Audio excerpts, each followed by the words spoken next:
Baik, kita akan membahas tentang soal exercise di minggu ke-14. Di sini sebenarnya cuma ada 2 soal.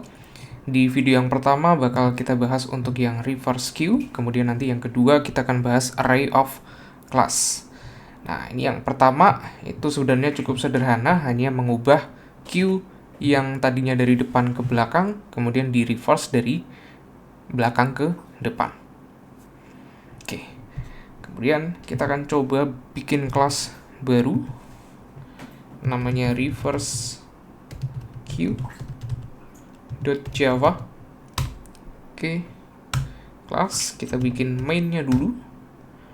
Nah, buat testing apakah kelasnya bisa jalan apa enggak, kita bikin hello world dulu.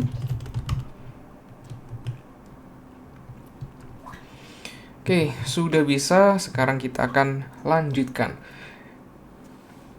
Nah, sebenarnya untuk kelas ini kita akan menggunakan hal yang sama untuk queue yang sudah pernah kita pelajari di kelas.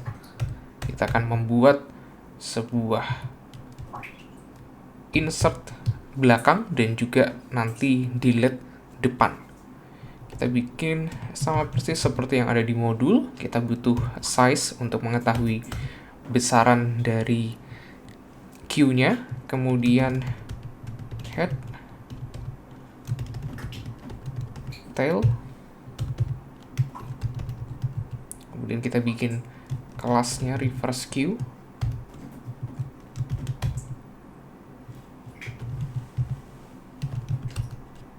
Kita bikin untuk konstruktornya dulu.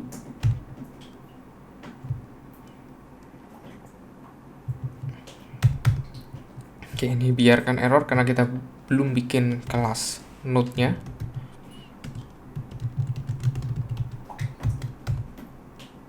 Nah, di dalam node kita punya 2 data. Data dalam bentuk integer, kemudian recursive next sebagai node-nya. Konstruktornya kita bikin int data sama dengan data. Oke, jadi untuk struktur node-nya sama persis dengan yang sudah kita pelajari, tidak ada bedanya. Oke.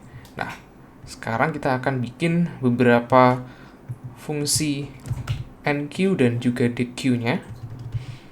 With enqueue int new data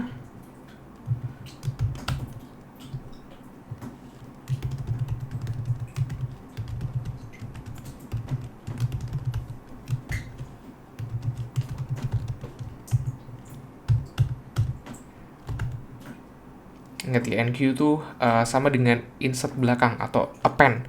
Jadi insertnya bakal di bagian belakang.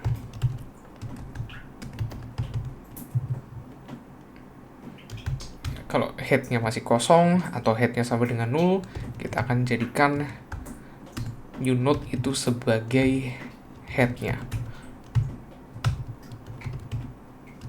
Karena kita punya 2 pointer di sini, tail sama head, maka ketika ada queue yang kosong, head sama tailnya akan dijadikan hal yang sama. Nah, tapi kalau enggak, tail.next-nya itu sama dengan new node. Karena tail itu adalah bagian queue yang paling belakang.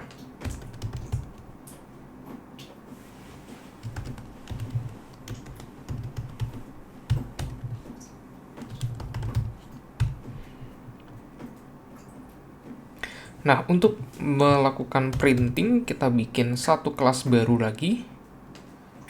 Ada print list.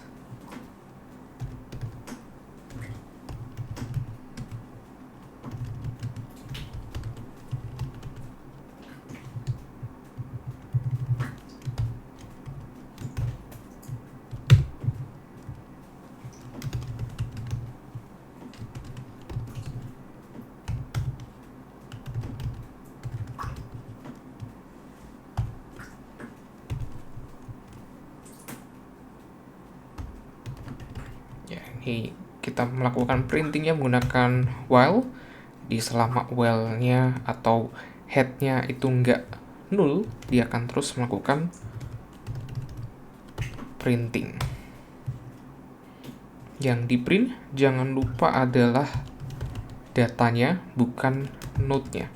Karena kalau yang di print adalah node-nya, nanti teman-teman akan mengalami, atau yang di print adalah sebuah alamatnya, alamat node-nya.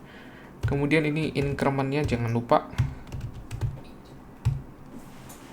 n sama dengan n.next. Jadi dia bakal terus next sampai 0. Nah, sekarang kita akan coba untuk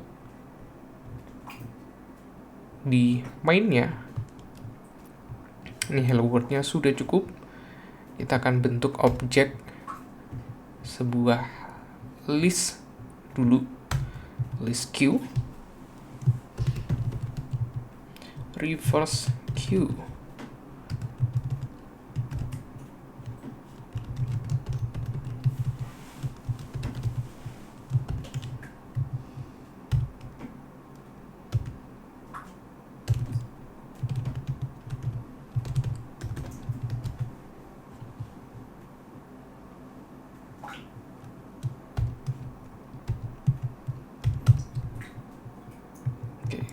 Sebelum kita melakukan perulangan, dibiasakan teman-teman bisa tanpa input dulu, karena biar bisa lebih mudah untuk melakukan debugging.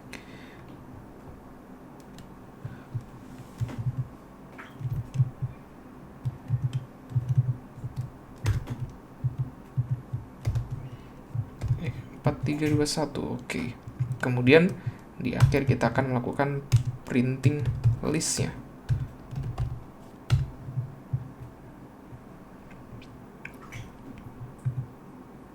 Oke, sudah berhasil. 4, 3, 2, 1 di print. Ya, lakukan printing. Kalau misalnya mau sejajar, ya ini jangan print len, dibuat saja print. Oke, kemudian kita akan run. Nah, oke, 4, 3, 2, 1. Jadi ini adalah list yang baru kita buat. Nah, sekarang kita akan bikin satu fungsi lagi yang tujuannya untuk membalik. Kalau ini 4, 3, 2, 1, ya satunya yang paling belakang karena dia paling terakhir masuk, maka nanti akan dibuat satunya jadi yang paling depan. Oke, maka kita akan bikin satu fungsi lagi yang dinamakan reverse.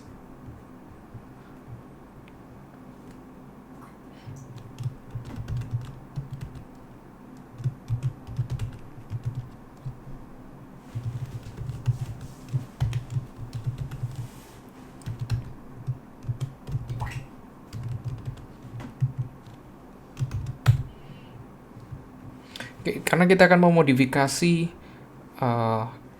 queue yang sudah ada, maka kita butuh tipe fungsinya adalah reverse queue, atau si objek queue yang akan kita buat atau yang sudah existing gitu.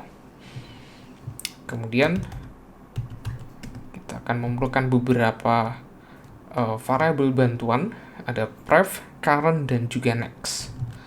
Kita inisialisasi dulu.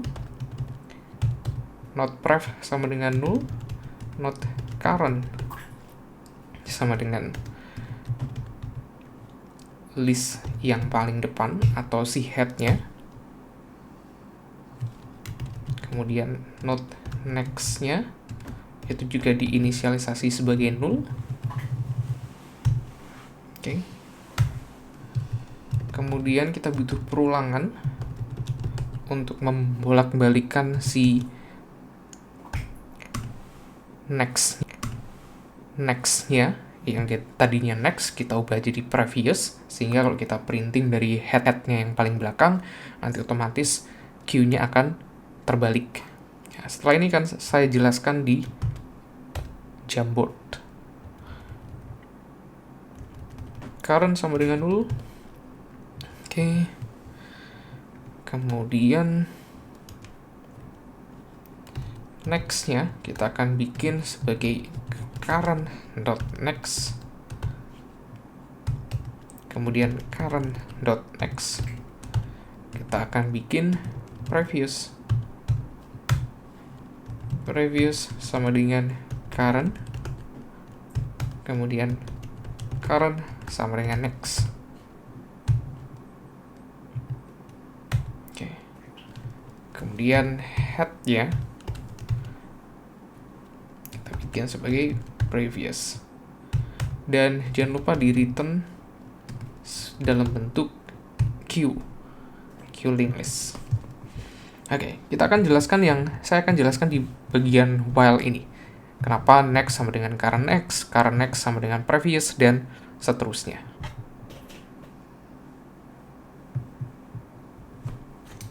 Oke, misalnya di sini saya punya beberapa list sederhana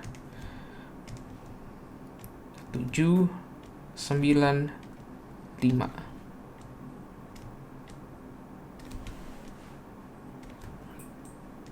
Oke, ini adalah queue yang biasa kita pakai. Di sini ada null, next yang paling terakhir. Kemudian di sini ada head-nya yang menunjuk paling depan. Nah, sekarang kita butuh 3 variabel. Ada pref, ada current, kemudian ada next. Ketika inisialisasi, pref-nya sama dengan null, current-nya sama dengan head, kemudian next-nya itu sama dengan null. Oke. Nah, dari kasus yang di atas, head-nya sama dengan 7. Ya. Kita coba warna yang berbeda.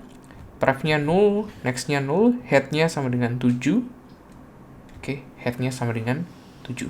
Ini baru kondisi awalnya. Sekarang kita akan turun ke bagian while statement ya. Di baris pertama ada next sama dengan current.next. Next-nya sama dengan current.next.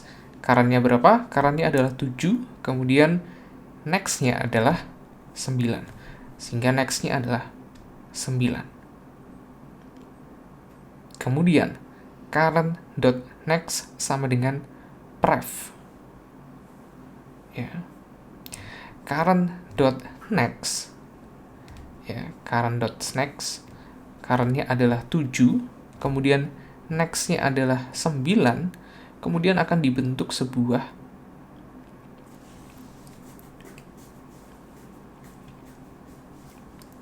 link baru, yaitu si pref.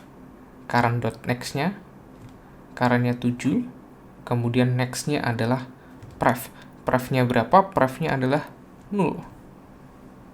Oke, jadi 7 yang tadinya next-nya adalah 9, sekarang dibentuk next-nya adalah 0. Oke. Kemudian di baris selanjutnya, pref sama dengan current. Pref-nya adalah 0, tetapi sekarang pref-nya adalah current. Current yang barusan adalah 7, sehingga pref-nya dibentuk 7. Kemudian current sama dengan next. Current yang sekarang head-nya 7, sekarang dipindah ke 9. Sehingga kalau digambarkan 7, 9, 5, ya, di baris pertama next-nya sama dengan current.next. Jadi ini 9. Sekarang next-nya ada di sini. Kemudian baris selanjutnya current.next sama dengan pref. Current-nya nih.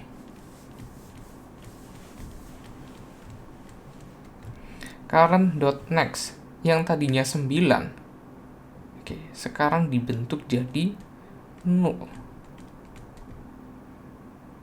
Kemudian di baris selanjutnya pref sama dengan current. Pref-nya yang tadinya 0, oke, dibentuk jadi current. Nah, sekarang pref-nya nunjuk di bagian sini. Kemudian current sama dengan next. Ya, current-nya 7, ya, tapi next-nya tadi adalah 9, berarti sekarang current-nya pindah ke bagian 9. Nunjuk ke bagian 9, sudah bukan lagi nunjuk ke 7. Sehingga current-nya atau si head-nya sekarang 9. Pref-nya 7, kemudian pref-nya lagi adalah 0, sehingga dari sini sudah terbalik. Nah, nanti tinggal dilanjutkan lagi untuk sisa node-nya. Jadi kurang lebih itu adalah logika dari code tambahan kita, reverse queue. Nah, kemudian untuk cara membaliknya, bagaimana memanggilnya di dalam main class. Ya, tadi kita sudah tambahkan untuk print list-nya, kemudian kita bikin list baru sebagai penampung.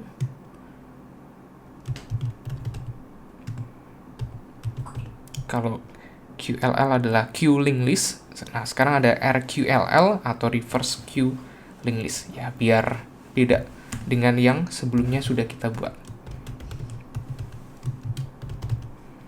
Reverse queue, oke. Kemudian reverse queue adalah dari queue linked list yang kita panggil fungsi reverse-nya. Di dalam fungsi reverse itu ada inputan yaitu berupa queue, sehingga pemanggilannya akan seperti ini. Queue linked list yang di reverse. Nah, kalau sudah tinggal dipanggil saja. RQLL kemudian print list.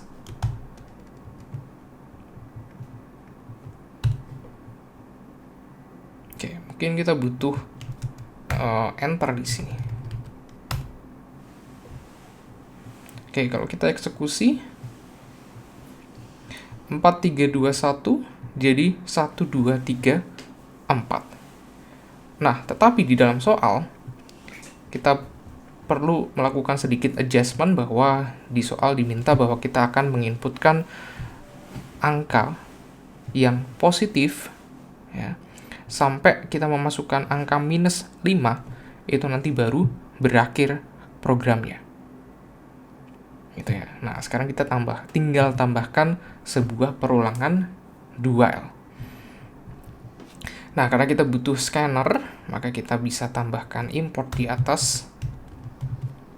Import java.util.scanner. Oke. Kemudian kita panggil di bagian sini.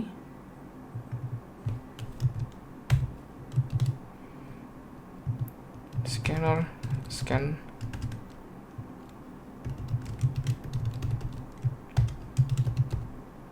System.in. Oke.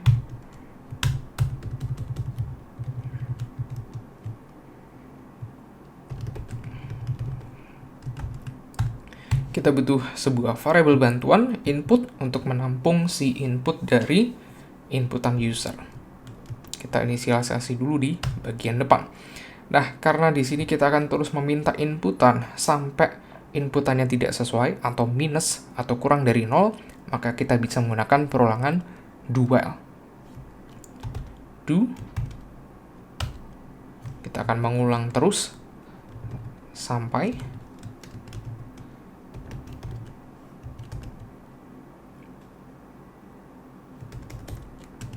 atau ketika inputnya lebih dari 0. Ya, jadi perulangannya akan berhenti ketika inputnya kurang dari 0. Ini dualnya. Kemudian di dalam sini kita akan mengisi apa? Dalam sini kita akan mengisi misalnya enter value. Oke, seperti biasa kita butuh next in karena inputannya dalam bentuk integer.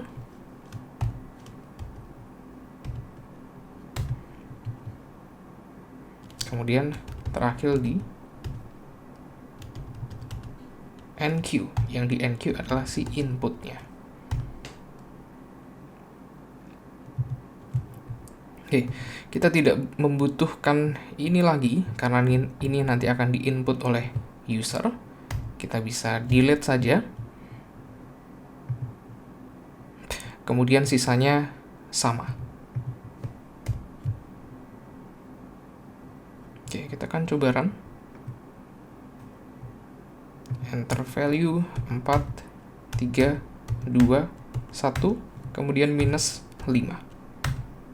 Oke, sudah bisa dibalik. 4, 3, 2, 1, minus 5. Minus 5, 1, 2, 3, 4. Nah, tetapi di sini kita nggak mau bahwa minus 5-nya ikut dimasukkan ke dalam list. Memang setelah inputnya minus 5, perulangannya berhenti. Tetapi inputnya masih dimasukkan. Minus 5-nya masih dimasukkan. Sehingga kita butuh sebuah if lagi di dalam sini nih. Ya. Jadi kalau inputnya lebih dari 0,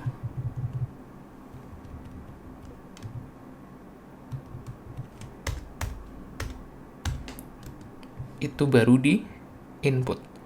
Kalau tidak, maka dia tidak akan di input. Kita akan coba sekali lagi.